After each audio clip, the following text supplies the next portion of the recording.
ஷேய் எப்பா விஷ்ணு பிரமா சுடுகாட்டு எரிப்பு பத்திரப்பதிவு வெளியில் வென்று பத்திரம் விற்கிறவனை அவன் அவன் அவன் குடும்பத்தார அம்மம்மாரு எரிச்சிட்டாளுங்க. 3 அம்மம்மார் எரிச்சிட்டாருப்பா. லட்சுமி, சரஸ்வதி, பார்வதி அம்மா 3 அம்மம்மார்களும் எரிச்சிட்டாங்க. ஏப்பா கடுமையாக இருக்காங்கப்பா. எரிச்சிட்டாங்க பத்திரப்பதிவு. எப்படியே கல்வி படிப்பு படிச்சு வந்து விற்கிறதுக்கு உட்காந்துருக்கான். எங்கள் அண்ணன் சொத்து பூமி சிவன் சொத்தை விற்கிறதுக்கு உட்காந்துருக்கான்.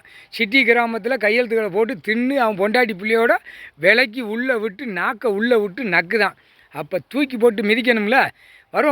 வரும் கணக்கு வரும். இப்போ போட்டு முடித்தோன்னே ஒரு வேலை விட மாட்டார். ஆணும் பெண்ணும் கையெழுத்து போட்டு அனுப்புகிறான். கையை அப்படியே 5 விரலில் தட்டி எடுத்துருவார். எட்ரா வானரப்படையை கூப்பிட்டு எட்ராம்பார். அப்போ தான் தெரியும் கையெழுத்து கல்வி படிப்புப்பா விற்கிறதுக்கு உட்காந்துருக்கான். எப்படி பூரா சேரை போட்டு உட்காந்துருக்கான். ஒவ்வொரு ஆஃபீஸும் பத்திரப்பதிவில் வெளியில் வென்று பத்திரப்பதிவு. ஏப்பா இது பெரிய கூத்தில் நாங்களே கணக்கு போட பார்த்தா எங்களுக்கே பயமாக இருக்குது. அப்போ கொடுப்பு இவர் தான் கொடுப்பார் ஒருக்கப்பா. எங்கள் அண்ணன் ஈஸ்வரன் தான் கொடுப்பார் ஒருக்கு. 3/4 சேத்தியம் கணக்கு போடாச்சுப்பா. பத்திரப்பதிவு எரிச்சாச்சு. சுடுகாட்டு எரிப்பு அம்மம்மாரும் எரிச்சிட்டாளுங்க. வீடு வாசல் எரிச்சாச்சு. இப்போ பத்திரப்பதிவு எரிக்கணும்ல. இதுதான் மெயின். இதில் எரிக்க எல்லா சிக்கல் வரும். 3/4